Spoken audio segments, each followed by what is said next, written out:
No bride lasted one night with the mountain man until the widow with 5 kids said, "I'm not afraid." That's what the townsfolk whispered over their coffee and chores, year after year. Women came up that mountain wearing lace and dreams, only to come back down before sunrise pale as ghosts, trembling, silent. Some said the man was cursed, others said he was mad, but none stayed. Not until she arrived. A woman already broken by the world, a mother with 5 mouths to feed and nothing left to lose. Why did she go where no other dared? And why did she stay when every bride before her ran? They say the mountain changed her, but those who know the truth say it was him who changed. And in doing so, he found something he never thought he'd touch again: hope. When no bride could endure the night and only one woman said, "I'm not afraid," it wasn't just a tale of survival. It was a story of redemption, family, and the kind of courage that only love can awaken. Every time I read your comments, I'm reminded that these stories don't just belong to the past, they live on through you. If you still believe in values like strength, kindness, and standing up for what's right, then you're part of this journey with us. Let me know which state you're watching from. And don't forget to like, subscribe, and share so we can keep bringing you more stories that honor the heart of the frontier. The wind howled low over the dirt road, lifting skirts of dust and weaving them through the brittle grass. Eliza Granger kept her chin high, though her legs trembled with every step. Her boots, 2 sizes too big and patched with twine, had split again at the toe, but she didn't stop to fix them. Behind her, a creaky wooden cart groaned beneath the weight of 5 children and a bundle of hand-sewn quilts. No horses, no mules, just her arms, rope-burned and raw from days of pulling. The youngest, Clara, whimpered softly beneath a threadbare shawl. Elijah, the oldest at barely 10, clutched the side of the cart with one hand and a stick in the other, pretending to guard them from imagined wolves. The middle girls, twins Sarah and Ruth, sat silent, hollow-eyed. Sam, the second youngest, asked once, "Are we almost there?" Eliza didn't answer.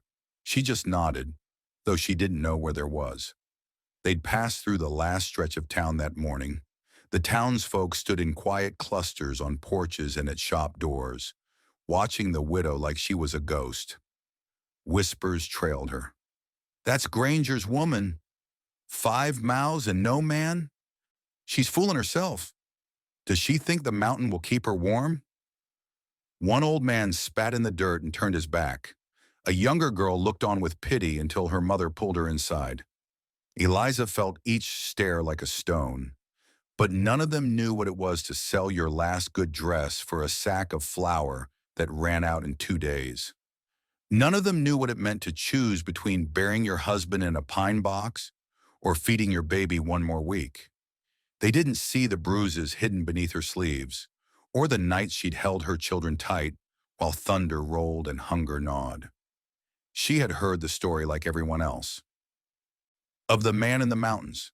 Silas, they called him, though no one said it loud.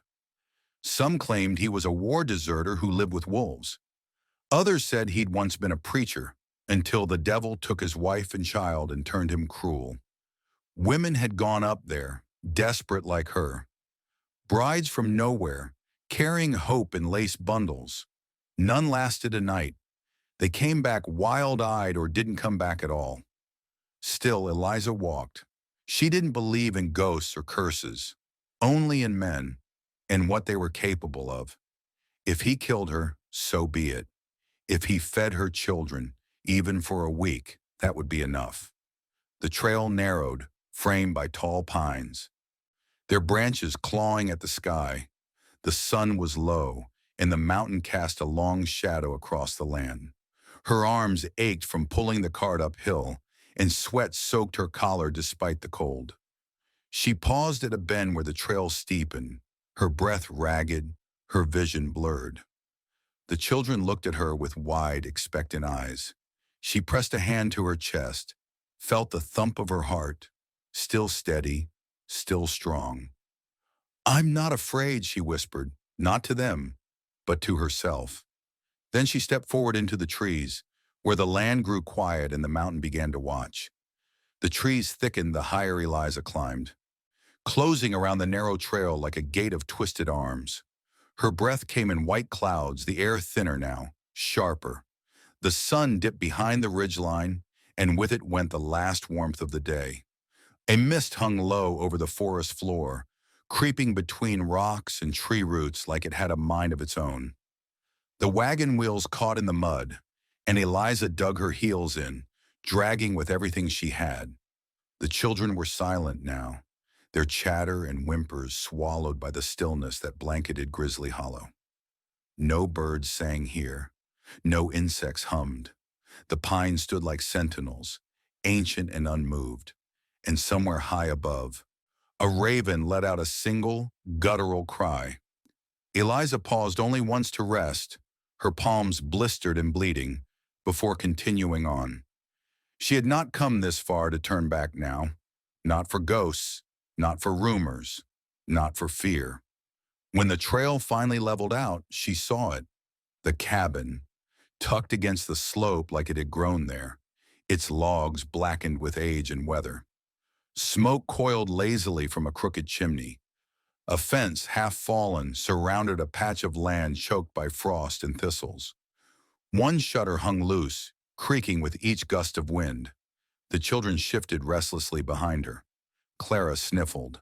Elijah moved in front of the others, protective, but Eliza stood tall.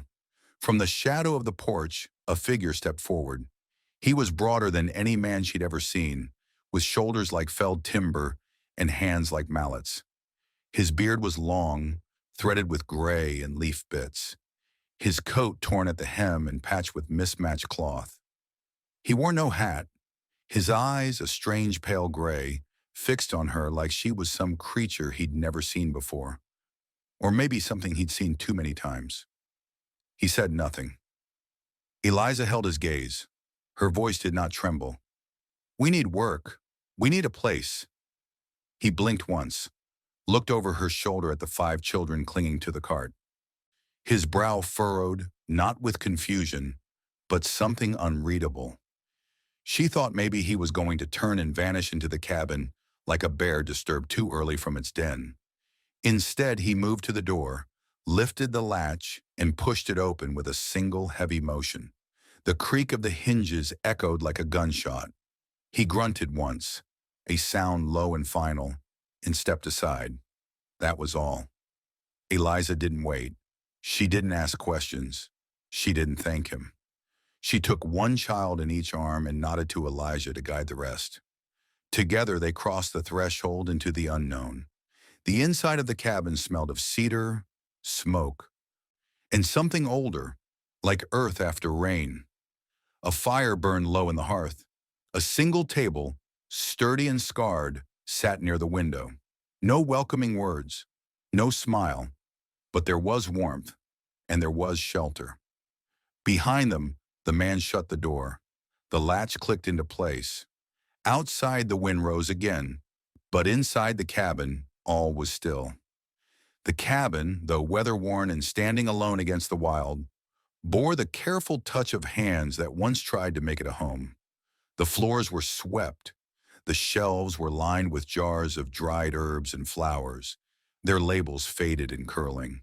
A cast-iron stove sat in the corner, its sides still warm from the fire. But there was a hollowness to it all, something silent and unmended. The kind of emptiness that doesn't come from dust or absence, but from loss. Eliza took it in with eyes that had learned not to linger too long. A rocking chair sat still in the corner, its cushion worn and sun-bleached. A small wooden chair, carved with vines along its legs, stood next to the hearth. Too small for any of her children. A woman's scarf, ivory with hand-stitched blue flowers, was draped over the back of a chair, untouched by time but dulled by shadow. On a shelf, a line of picture frames faced backward, their glass glinting in the firelight, hiding what lay behind. She didn't touch them. The man said nothing, just walked to the far corner, pulled down rolled-up bedding, and laid it out in quiet efficiency. One for each child and one for her. He didn't ask their names. He didn't look for thanks. The stew he set on the table was hot. Venison, carrots, thick broth. The children ate like they'd never eaten before, and maybe in some ways they hadn't. Eliza ate last, carefully, watching the man out of the corner of her eye. He stood by the fire, arms crossed, his shadow long and unmoving against the log wall. He didn't eat. He didn't speak. When the children finished, she wiped their mouths with the corner of her apron, her hands trembling only slightly now that their bellies were full. She nodded once to the man. "Thank you." He didn't reply, but he turned his head slightly, and for a moment his eyes flickered toward the small chair near the fire, just once, before returning to the flames. Later, the children curled up in the bedrolls, the twins whispering prayers under their breath, Elijah sitting upright with a stick beside him, pretending it was a sword. Eliza sat near the hearth, watching the fire, her body aching but her mind awake. The man had disappeared into the back room without a word, and for a long while the only sounds were the crackling of the fire and the soft breathing of children no longer afraid. Then the storm came. Thunder cracked like a whip across the mountains. Rain slammed against the roof in sheets. A sudden wind howled down the chimney, scattering ash across the floor. Clara screamed in her sleep, and Sam woke, crying. Before Eliza could move, the door at the back opened, and the man stepped through, lantern in hand. He didn't speak. He walked to the window, checked the latch, moved to the door, slid the bolt tight. He stood for a moment, listening, not to them, but to the wind outside, as though it were speaking only to him. Then he turned, met Eliza's eyes for half a second, and gave the smallest nod. Assurance. She breathed easier. The children settled again, slowly, their small bodies drawn toward the fire like flowers to light.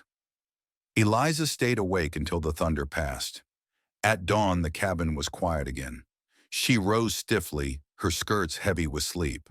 The man was gone. The door creaked slightly ajar.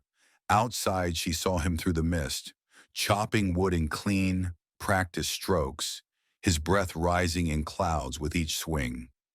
He didn't look at her. He didn't wave. But he had kept them warm. He had kept them safe. And that was more than any man had done in a very long time. By mid-morning, the town of Ash Bluff had already stirred itself into a storm louder than any thunder rolling over Grizzly Hollow. The preacher's wife, May Withers, stood at the edge of the mercantile porch, one hand shading her eyes, the other pressing a basket of eggs tight to her hip. "I saw her, plain as daylight," she declared, voice high and tremulous.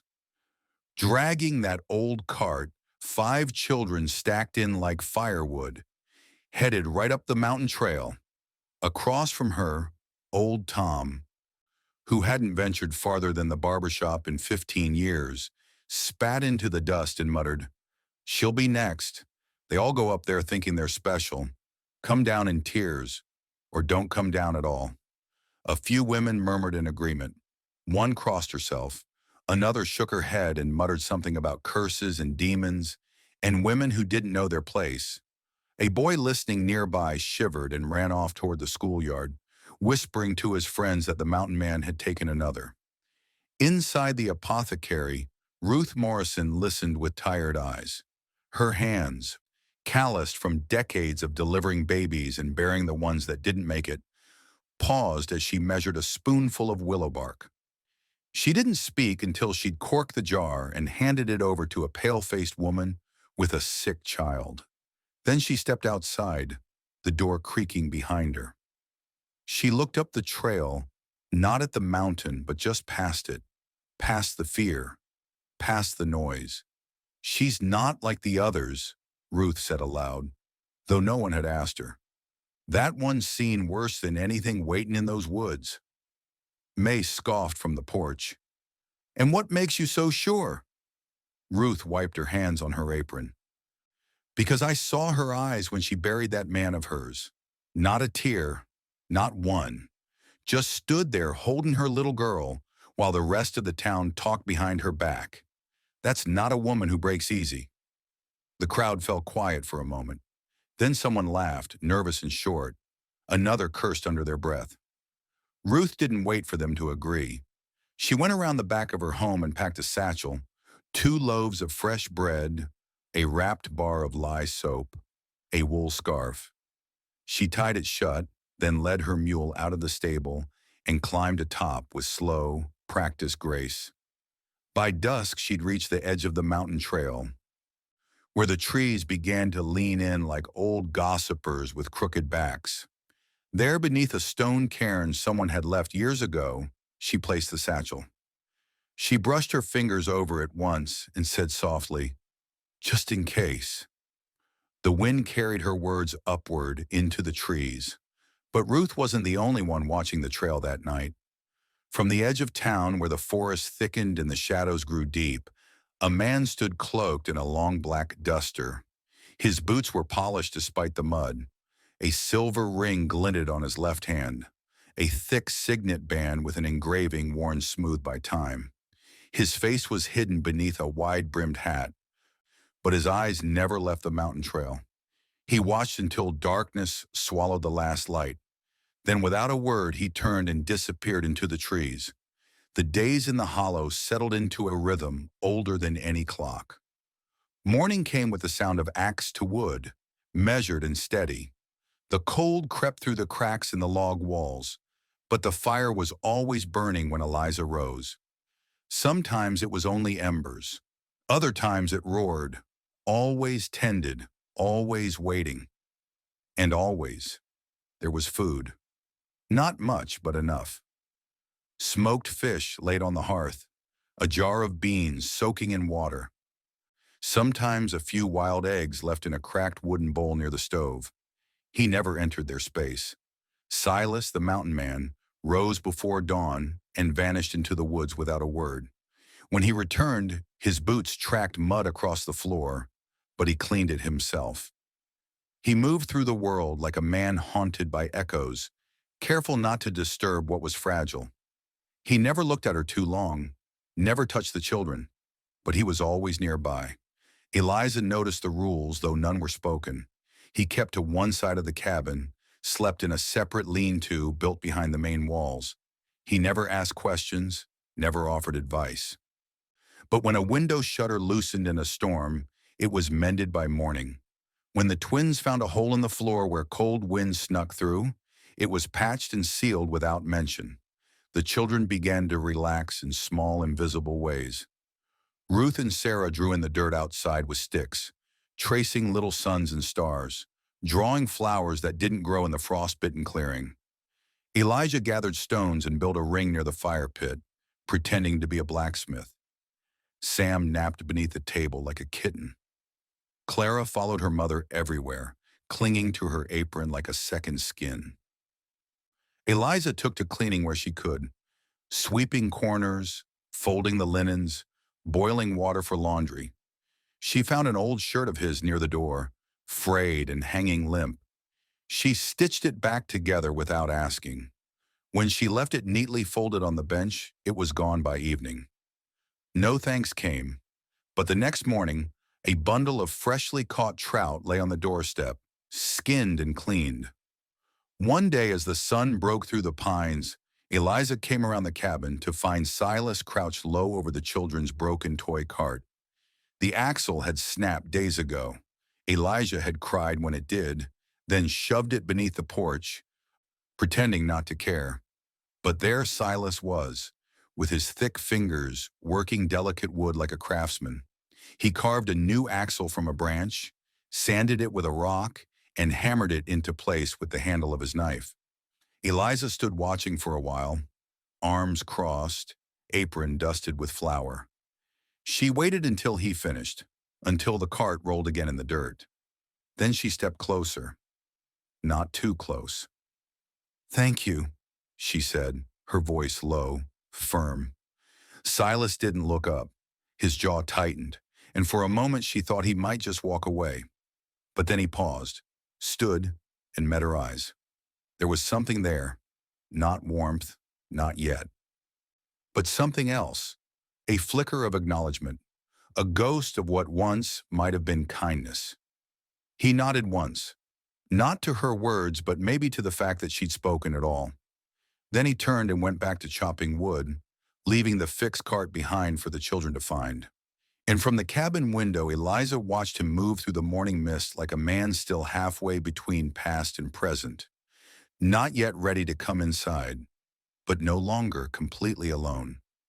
The days moved slowly now, like the steady drip of melted snow from the eaves, but they moved forward, and that was enough. Eliza filled the hours with her hands, always her hands. When her mind wandered to the grief behind her or the uncertain years ahead, she cleaned. She scrubbed soot from the hearthstones, chipped away at the grime that clung like regret to the window panes, and beat dust from woolen blankets, so old they smelled more like earth than cloth. She found burlap sacks in the root cellar, once used to carry feed or salt, their corners still stiff with time. She soaked them in lye and stitched them into curtains, threading them with bits of blue yarn so they'd catch the morning light in a way that felt gentle, almost kind. She didn't ask if she could. Silas didn't stop her. The children changed in that rhythm too. The sharp edge of their hunger faded from their faces, replaced with flush and fullness. Elijah learned to split kindling. Ruth and Sarah took to braiding grasses into small mats. Sam tried to catch snowflakes in his mouth and declared it mountain sugar.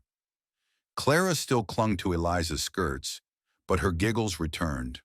They explored the woods in safe circles, always within sight of the cabin, and began to name the birds by their songs. Eliza taught them their letters each morning, using a water-stained Bible with worn pages and careful hands. She sounded out the words slowly, guiding small fingers beneath each line.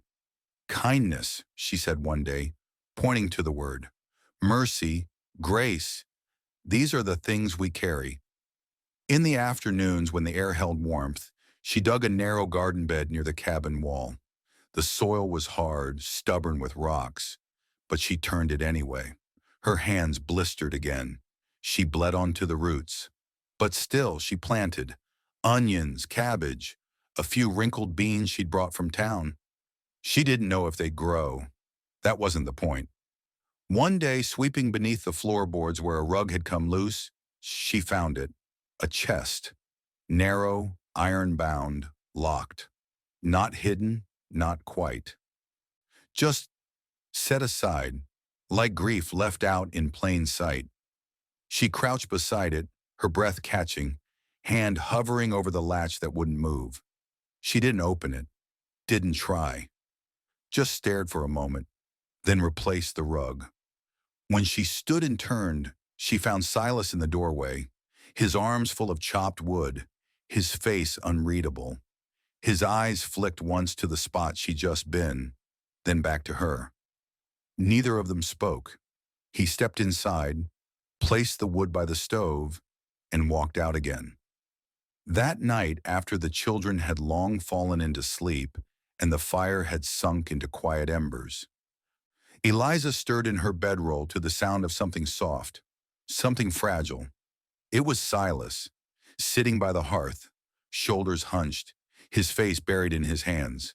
He wept like a man who'd forgotten how. No noise, no drama, just the slow breaking of something held too tightly for too long. Eliza didn't move, didn't speak. She simply lay still, eyes open in the dark, and let him be. Because she knew the shape of morning, and she knew it wasn't meant to be interrupted. The sky turned white before the earth did. Clouds heavy with promise loomed over the ridge, and the air grew thin and sharp, carrying a silence that pressed close to the skin.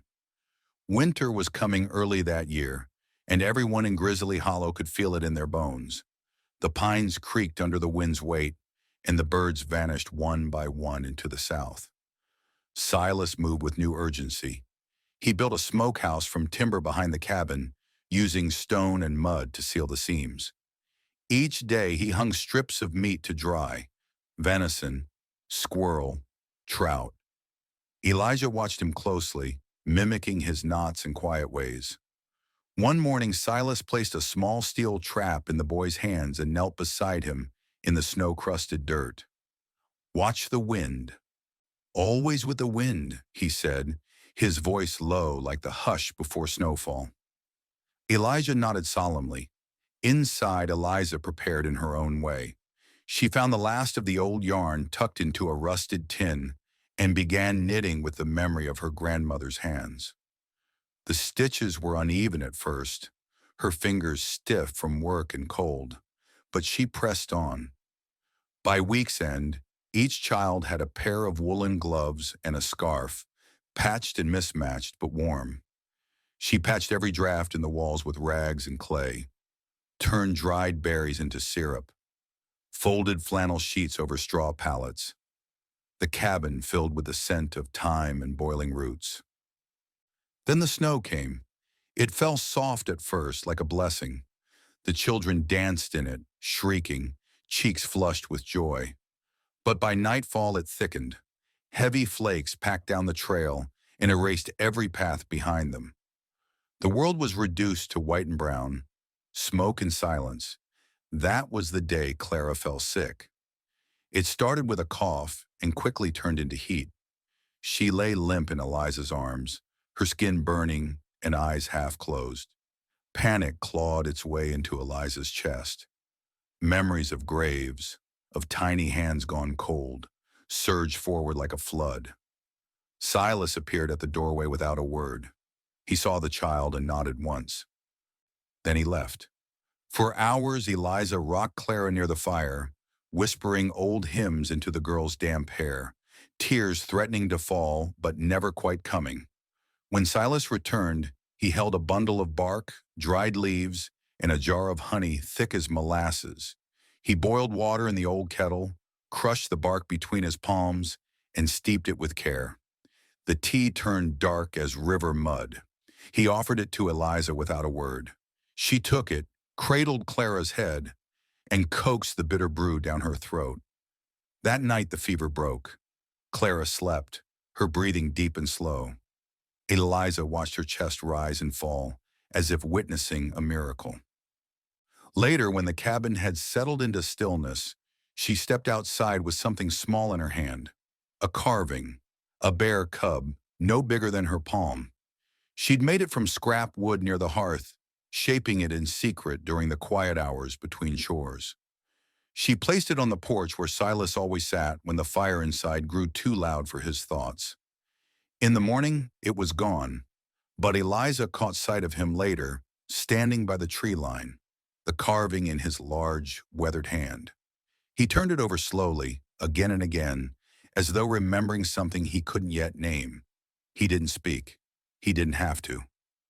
The storm came down from the north like a beast let loose from the sky. Snow howled against the cabin walls, thick and blinding, swallowing the world beyond the windows. For 3 days they were trapped, cut off from the forest, from the sun, from anything but the fire and each other. The wind shrieked through the trees like voices of the long dead, and the smoke from the chimney curled down instead of rising, pressing the cold back into their lungs. Inside, the fire became the center of all things. Eliza kept it fed with logs Silas had stacked high weeks before, her arms aching with the weight, her skirts singed more than once. The children stayed close, bundled in wool, playing quiet games, drawing in the frost on the windows with their fingers. Every so often, Silas handed out pieces of dried meat or root vegetables softened in broth, wordless but watchful. They didn't speak much. There was something sacred in the stillness. No one dared disturb it. On the second night, as the blizzard roared outside and the cabin felt more like a ship in a storm than a house on land, Eliza sat beside the hearth, her legs tucked beneath her and her eyes half closed. The children were asleep in their bedrolls, the twins curled together, Clara's thumb still in her mouth. Even Elijah, usually vigilant, had drifted into a restless slumber, clutching his wooden stick like a sword. Silas sat in the shadows, just beyond the firelight, a figure more silhouette than man. After a long stretch of silence, he spoke.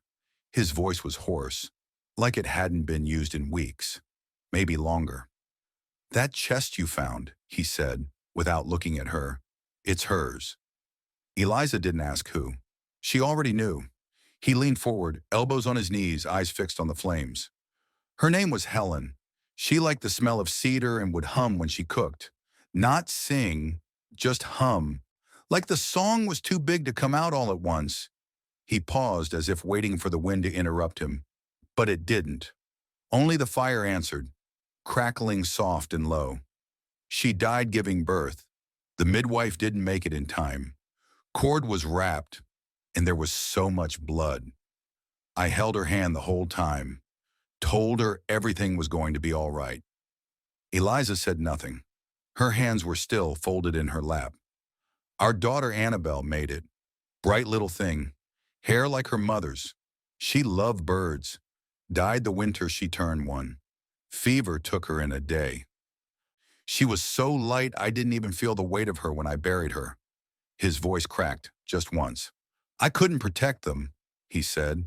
There was no self-pity in the words, no anger, just the flat, hollow weight of a truth that had been carried too long. Eliza stared into the fire for a long moment before replying, but you protected us. He didn't answer right away. He looked at her then, not with surprise, but with something quieter. Recognition. A man who'd long ago closed the door behind his heart, now standing with one hand on the latch. He nodded once. That was all. But in that quiet, in the orange glow of a fire that had seen too much sorrow, a seed of something tender and hard-earned took root in the space between them. It didn't bloom yet, but it had been planted. The snow had crusted overnight, hard and gleaming like a sheet of pale glass across the hollow. The morning broke clear and cold, the kind of cold that bit through wool and gnawed at bone. Silas was up before the sun, as always, his boots crunching through the icy layer as he stepped out with an armful of wood. He scanned the tree line, eyes narrowed against the wind. That was when he saw them.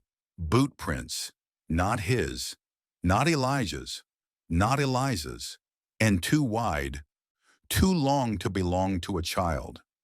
They came from the east trail, weaving through the trees like a serpent, never approaching too close to the cabin, but circling it, once, twice, then vanishing back into the woods. Silas didn't speak when he returned inside. He closed the door softly, latched it, then bolted it twice over. He moved through the room like a bear sensing winter too early, testing each window shutter, adding another length of rope to the main door. His rifle, long, silent, and kept out of sight near the hearth, was brought into the open. He checked the powder, loaded it slow, and leaned it against the wall where his hand could find it without looking.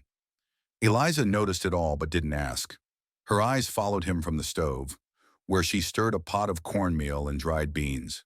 Her jaw tensed. She knew the language of watchful men. She had lived under the gaze of one too long to not know the signs of tension, of trouble pressed beneath skin. When she stepped outside to shake a rug, she looked toward the trees. The forest no longer looked peaceful. It looked alive, like it was listening. That night the air turned still, too still. Even the fire inside the stove burned quieter, as if holding its breath. The children slept in their corner, lulled by exhaustion and routine. But Eliza stayed awake by the fire, knitting with slow, careful hands. Silas sat by the door, rifle across his lap, his eyes never leaving the window. Then just after midnight it came, a whistle, low, sharp, deliberate. It came from just beyond the tree line. A second whistle followed, then silence. Eliza froze, her fingers tightening around the yarn. Silas stood slowly, like a wolf scenting blood, and moved to the door. He opened it just wide enough to step outside. The cold rushed in, slicing through the room. He closed the door behind him with a click. Eliza waited. She sat in the dark with only the firelight flickering against the walls. Minutes passed like hours. No more whistles, no voices, only the groan of the trees and the crackle of fire. Outside, Silas didn't sleep. He stood beneath the eaves with his rifle, watching the trees unmoving. Once the wind shifted and carried the faint scent of tobacco. Another time, a twig snapped far off, but no one came forward. At dawn, he walked the perimeter. The footprints were gone, blown over by drifting snow. But near the edge of the clearing, carved into the trunk of a pine tree and blackened by fire, was a message scorched into the bark. "She's mine." The letters were crude, burned deep, still smoldering at the edges. Silas stood staring at the words for a long time. Then he turned, jaw set like stone, and walked back to the cabin, the weight of memory returning like a long shadow stretching across the snow. The snow melted slowly in the town of Ash Bluff, but the rumors spread fast. Word of the widow still living up on Grizzly Hollow, still alive, still standing, still raising 5 children in the company of the mountain ghost, had crawled into every corner of the saloon, the mercantile, the church pews. Most had figured she'd be bones by now, or back in town with her tail tucked like the others who'd tried.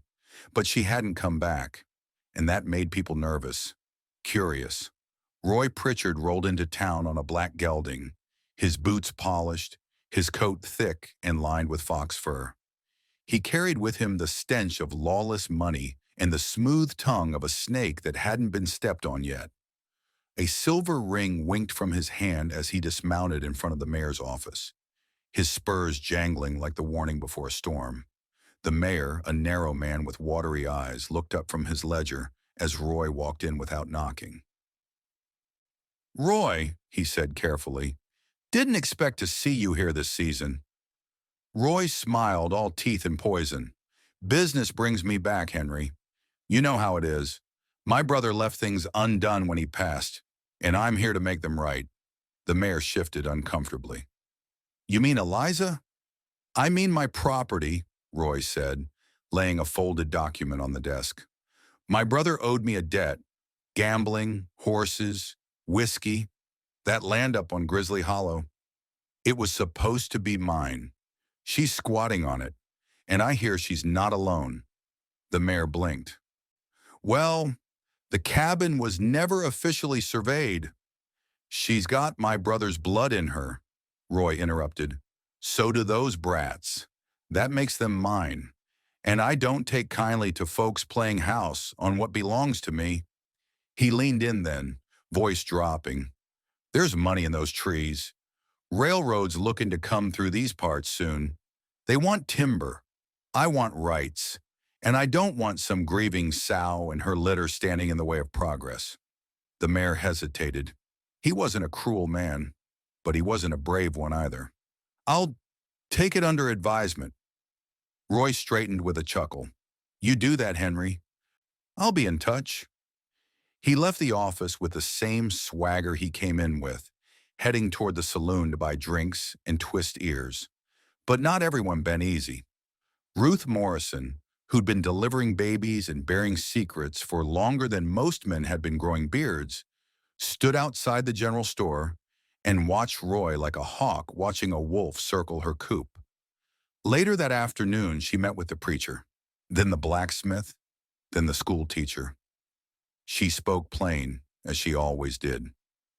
"Roy's not after justice. He's after land, and he doesn't care who he burns to get it." Some shook their heads. Others looked away. But a few nodded, slow and solemn. "She's up there with 5 children," Ruth reminded them, "and from what I hear, the mountain man keeps his peace until he's given a reason not to." The town began to murmur again. But this time, the wind carried something else with it, something quieter, harder, a resolve starting to take root. And up on the mountain, where the frost still clung to the branches, Silas stood with his rifle in hand, watching the distant trails.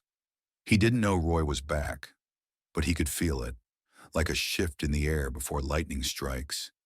It was a gray morning, quiet in a way that felt too still. like the earth itself was waiting to exhale. The snow had begun to melt in streaks along the eaves, but the cold held steady in the corners of the cabin. Eliza was sorting through an old satchel of mended clothes when she found it, tucked inside the lining of her late husband's old coat, the one she kept for patching or burning, depending on her mood. The letter was folded 3 times, the edges brittle and yellowed, the ink smudged but legible. She sat at the table and read it once, then again.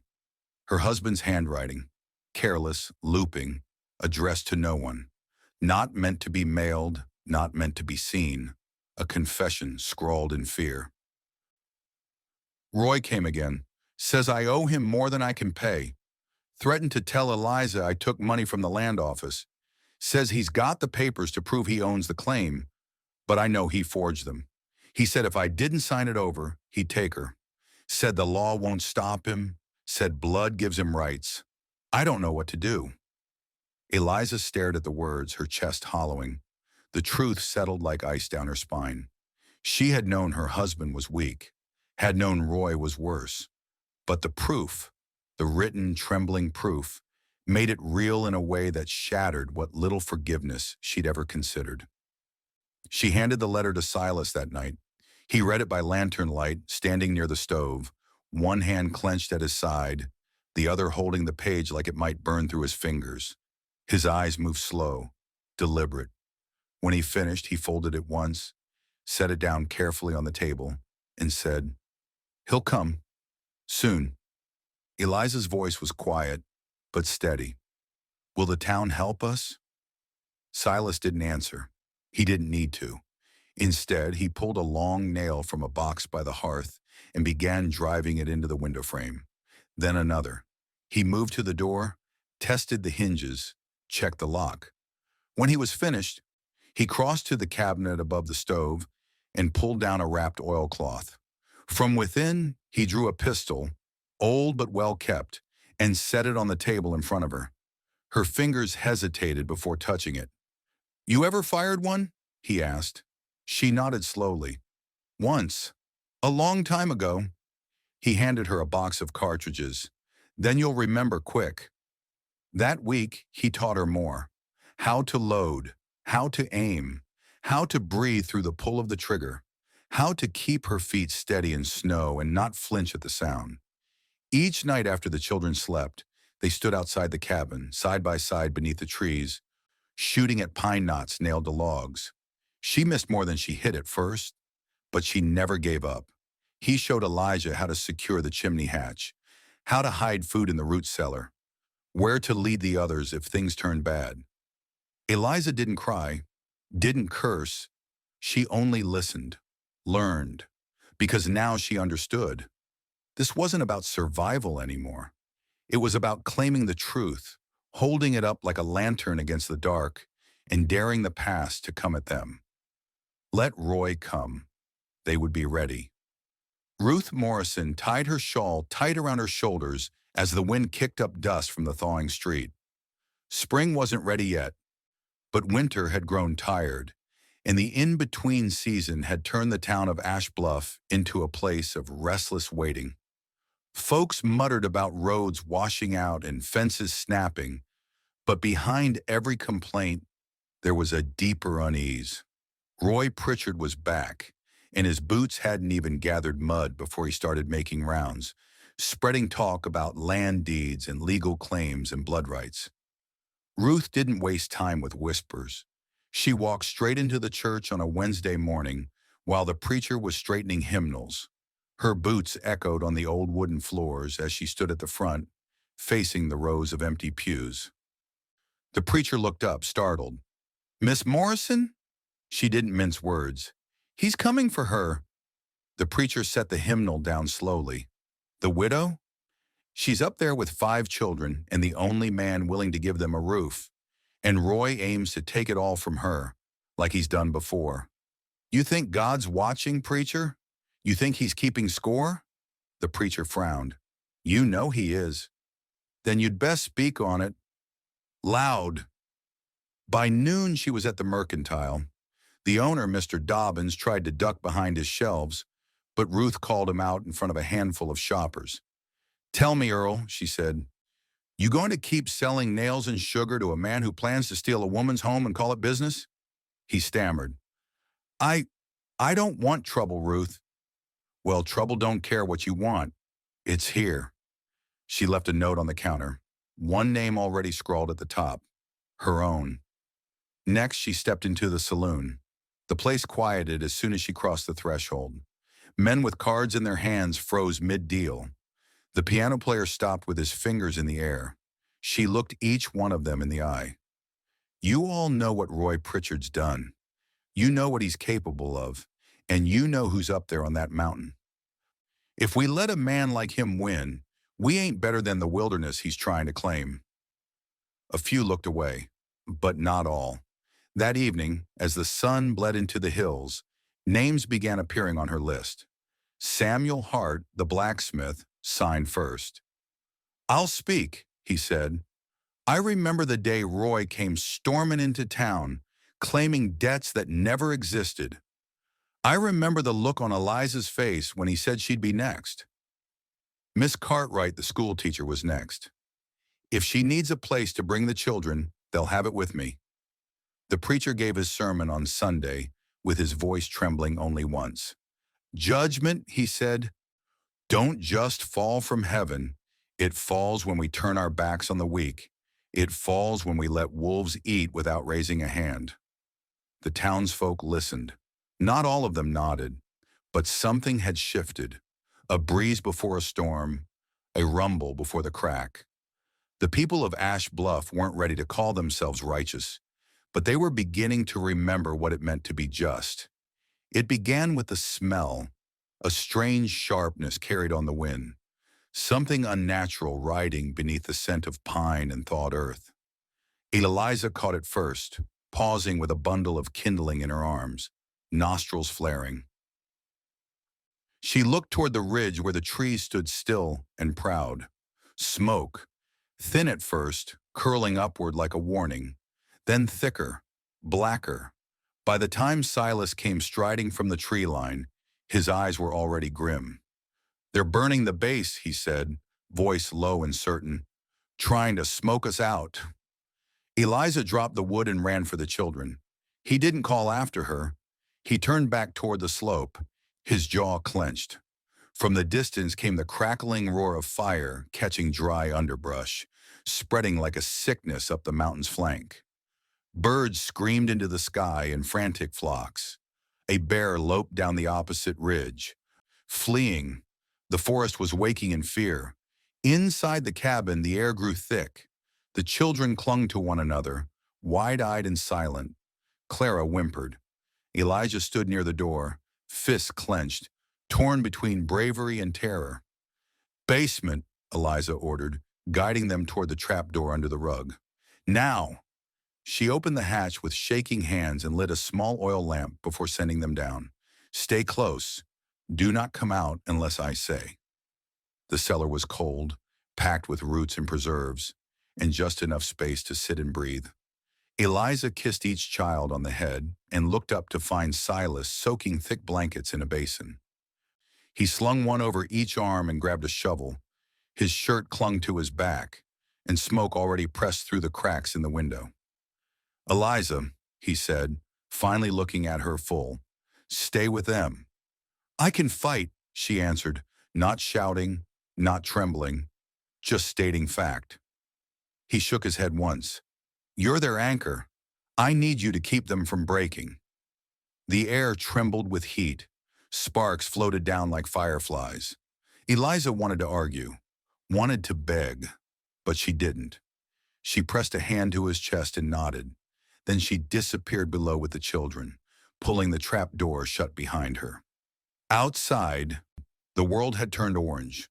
The trees burned slow at first, then fast, flames climbing bark like ladders, turning branches to cinders. Silas fought back with soaked cloths, slapping flames where he could, dousing hot patches of moss. He carved a fire break with the shovel, arms burning, lungs raw. He knew it wouldn't stop all of it, but maybe it would buy them time. The fire raged through the brush just yards from the cabin. Heat kissed the walls. Smoke choked the windows. The mountain groaned beneath it all. Then slowly it began to retreat. The wind shifted. The flames, having consumed their fuel, died down to smoldering coals. Ash rained like snow. The forest went quiet, save for the crack of collapsing limbs and the soft hiss of dying embers. Silas stood in the clearing, shoulders heaving, clothes soaked and singed. He turned toward the cabin and saw the door open. Eliza stepped out, her face streaked with soot, her eyes blazing. He met her at the steps. "They tried to burn us out," she said. He nodded. "They won't take you," he said, finally speaking it into the open. "Not while I breathe." And for the first time she believed that nothing, flame, man, or memory, could scare her more than the look in his eyes when he said it.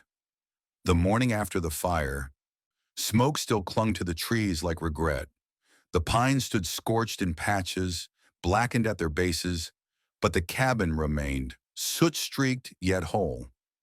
Eliza stood by the door with the letter in her hand, its folded edges damp with sweat despite the cold. She wore her husband's coat over her shoulders, and her chin was set like stone. Ruth arrived just after sunrise, wrapped in wool, her mule tied behind her. No words were exchanged. None were needed. Eliza climbed up behind her, holding the letter close to her chest like a shield. Silas watched from the porch, his arms crossed, rifle slung behind him. He didn't ask her to stay. He didn't ask her to be careful. He only nodded once, the kind of nod that says everything. "I'll be here when you get back." The ride down the mountain was slow, the trail still muddy from snowmelt and ash. But by midday, they reached Ash Bluff.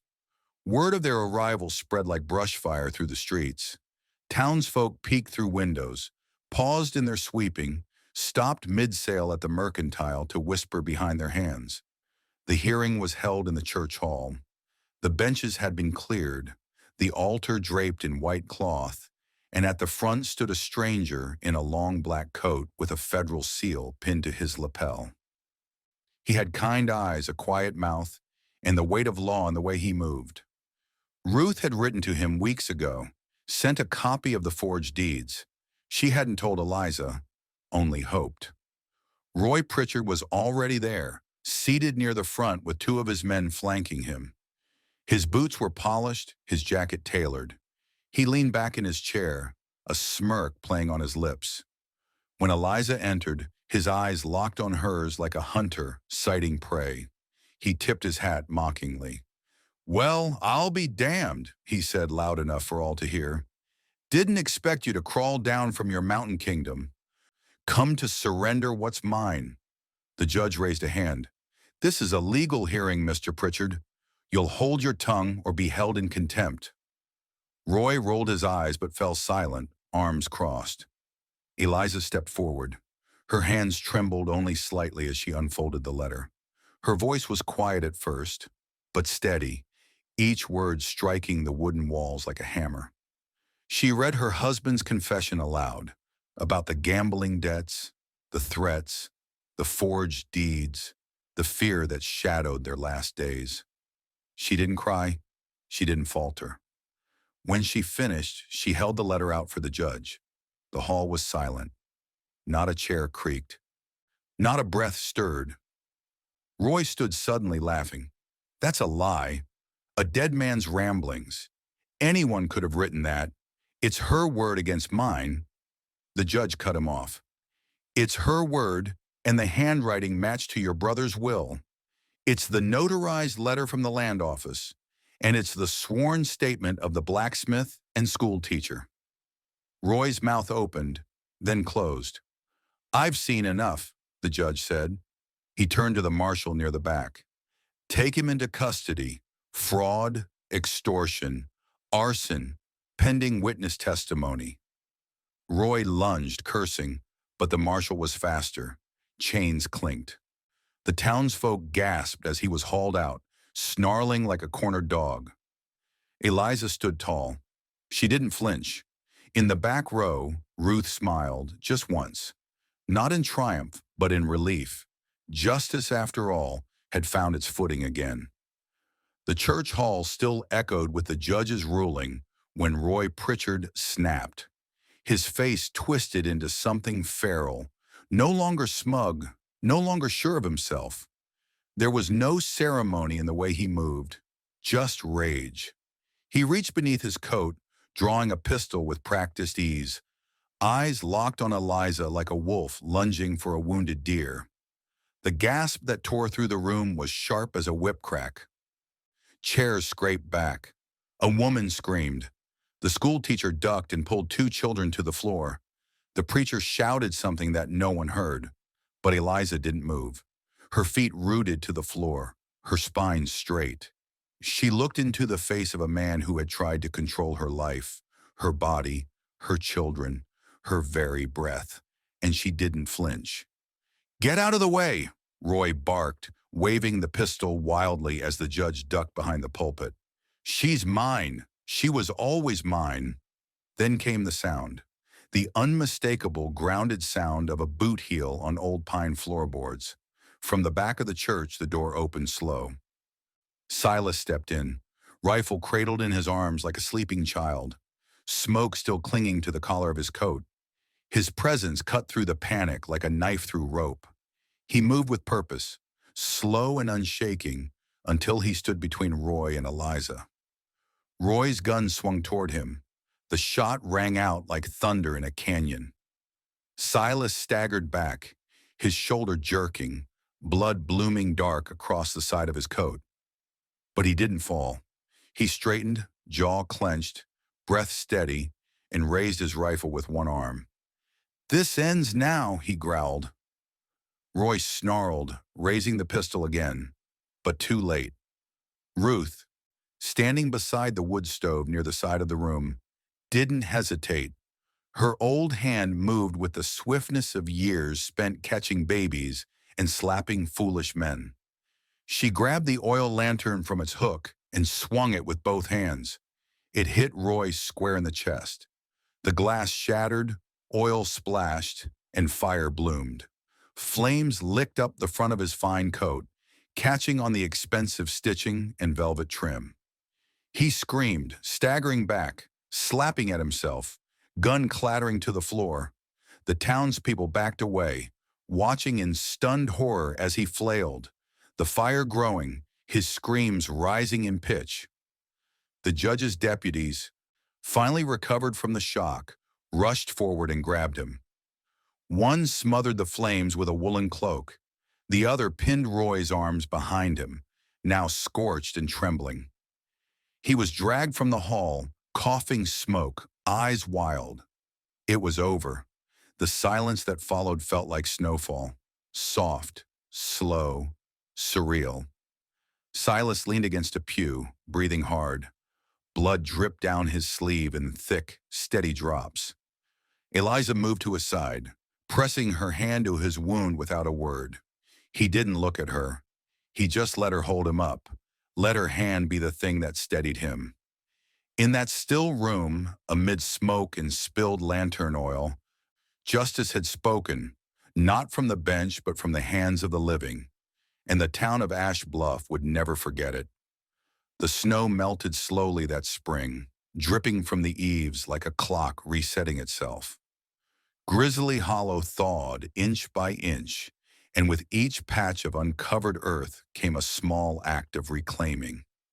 Silas moved slower than he used to, his right arm bound tight across his chest, the wound in his shoulder healing in stubborn silence. He never complained, not once. But Eliza noticed how he gritted his teeth when trying to lift a log, how he paused longer at the top of the porch steps.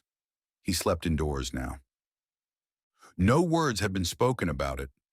One night after the fire, Eliza had simply rolled out an extra blanket near the hearth, and Silas had nodded once before lowering himself down, as if it had always been that way. The children flourished as if the sunlight had been made just for them. Elijah and Sam spent their days hammering nails into a makeshift chicken coop, arguing about which hen would be named Queen of the Mountain. Ruth and Sarah gathered stones from the creek and lined them neatly around the garden bed, where green shoots were already breaking through the dirt. Clara carried scraps of bread in her apron to feed the birds that had begun to return. The cabin itself grew stronger alongside them. Eliza climbed to the roof with help from two neighbor boys who brought fresh bundles of thatch from the valley. Together they patched the old holes, stuffing straw into gaps and hammering down slats with the sure hands of people who no longer lived in fear. Smoke from the chimney no longer meant danger. It meant stew, warmth, safety. Ruth came often now. She brought seed packets and jars of wildflower honey, and stayed long enough to sip tea and tell stories of her younger days when she too had fought off a kind of fire. She helped Eliza plan the garden rows and showed Sarah how to string up a line of laundry so the wind would snap it clean and proud. One morning, the school teacher from Ash Bluff arrived with a wagon full of books, slates, and chalk. "They'll need proper lessons," she said. "I figured this would be a good place to start." With Silas's quiet approval, they cleared a space near the old woodshed, and by the end of the week, a small schoolhouse stood proudly among the trees. It wasn't much, just 4 walls and a roof, but it was more than the children had ever had before. One afternoon, Ruth and Sarah sat together with pencils and brown wrapping paper, drawing pictures of the cabin, the animals, and their new life. Ruth, her tongue poking through the corner of her mouth in concentration, drew 6 figures standing in front of the cabin. A tall woman, 5 children, and a bearded man holding a wooden bear. She handed it to Silas without a word. He stared at it for a long time. Then he rose, walked to the table, and cleared a space on the wall beside the window.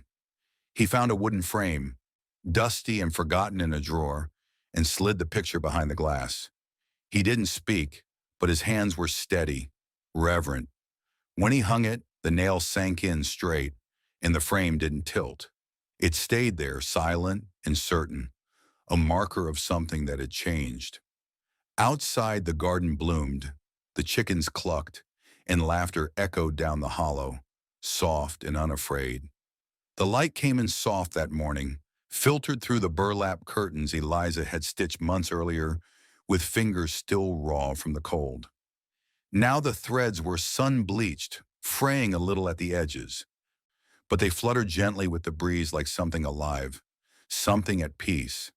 The cabin breathed differently these days, no longer a place held together by silence and grit, but by laughter, routine, and something gentler that neither of them dared name aloud. The fire crackled low in the hearth, the children still asleep, curled together under the quilts Ruth had brought them from town. Outside, the hens stirred in the coop, and somewhere in the woods a jay called once, twice, then fell silent again. Eliza stood at the table, her fingers tracing the grain in the wood. In her palm sat a ring, thin gold, worn smooth by time and worry. She had once twisted it on her finger during long nights when she couldn't sleep, when her husband's temper had filled the walls like smoke. It had been a promise back then, not of love, but of possession. A vow not made freely, but out of desperation, necessity, fear. Now with the morning light casting long shadows across the cabin floor, she placed the ring down in the center of the table and stepped back. Silas stood near the stove, his arm mostly healed now, moving stiff but sure as he poured water into the kettle. He turned when he heard the soft clink of metal on wood. His eyes flicked to the ring, then to her face. He didn't ask. He never did.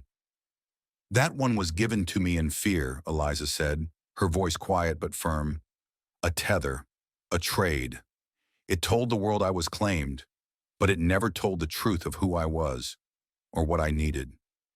She paused, her gaze steady. "I don't need another to know what we are." Silas didn't speak right away. He looked at her like a man watching the snow melt, slow and inevitable, revealing something underneath he hadn't dared hope for. Then he stepped forward, slow and certain, until they stood inches apart. He reached out and took her hand, not roughly, not urgently, but with the care of someone holding something precious, something not yet healed all the way. "You stayed," he said simply. She looked at their joined hands, callous fingers, familiar and weathered. "So did you," she replied. "No vows, no guests, no paper or preacher or lace. Just a quiet morning, a ring left behind, and a choice made without words." The kettle whistled gently behind them, unnoticed. They stood there a moment longer, two people who had walked through fire and snow and grief, and come out the other side with something steadier than romance, something rooted, not chosen for them, but chosen by them again and again, each day. Outside, the children began to stir, and the day unfolded like every other, but something unspoken had changed, and it would not be undone. Years passed, as they always do, slipping by like the steady trickle of meltwater down stone. Grizzly Hollow changed with the seasons, but its heart remained steady. Weathered logs, a mossy path, smoke curling from the chimney. The cabin once feared, once whispered about in town as a place of ghosts and warnings, stood now as something different, something known, something loved. People still talked about Eliza Granger, though most had never spoken to her themselves. They spoke in the saloon, at the church bake sales, while weighing grain in the mercantile. She was the one who went up there and never came back, the one who didn't run, the woman who married him without ever saying the word. Some claimed she tamed the mountain man. Others said he saved her. The truth, of course, lives somewhere in between. The trail up to the cabin had been widened, lined with stones, and worn down by boots and wagon wheels. No longer feared, it was now a way to somewhere, not away from something. Families hiked it in the summers, baskets in hand, bringing jams or tools or just children to play. The air was cleaner up there, they said, the sky more honest. The garden Eliza had planted in that first stubborn spring had grown wild with purpose. Rows of beans stretched tall. The berry bushes overflowed in summer, and sunflowers turned their faces toward the wind. The twins, Ruth and Sarah, now young women, kept it alive with hands steady and proud. Clara taught the little ones from town how to pluck carrots without snapping the green tops. Sam carved wooden animals in the shade. Elijah built benches from fallen limbs and lined the trail with signs pointing to peace, water, home. Near the schoolhouse, built with logs and love, a hand-painted sign hung proudly above the door, Granger Hollow. No one called it anything else anymore. Ruth Morrison had passed quietly in her sleep the winter before, her hands still folded over her apron like she'd just finished kneading bread. They buried her beneath the willow tree, not far from the garden. The preacher said few women carried so many into life and protected so many from death. No one disagreed. Inside the cabin, sunlight filtered through windows still dressed in sackcloth curtains. A new quilt lay over the hearth bench, stitched by many hands. The drawing Ruth had given Silas years ago, of the 6 of them in front of the cabin, was faded now but still hung in its frame, now surrounded by other sketches, handprints, dried flowers. And on the porch, as always, sat Silas. His beard was whiter now, his shoulders a little more bent, but his eyes were still sharp beneath the brim of his hat. He watched the field beyond the fence, where children ran. His children, not by blood, but by choice. Grandchildren now, too, with loud voices and dirt-smudged faces, tumbling through the tall grass like joy unbound. Beside him, Eliza leaned into his side, a book in her lap, her hand resting over his. They said the mountain had once broken him, but no one said that anymore. Now they said the mountain had become something else entirely, a place where the lost could find a second beginning, a place where a woman's courage and a man's quiet devotion turned silence into song. And on warm afternoons, when the wind was just right, the town below could almost hear laughter echoing through the trees, not haunted, not feared. Home.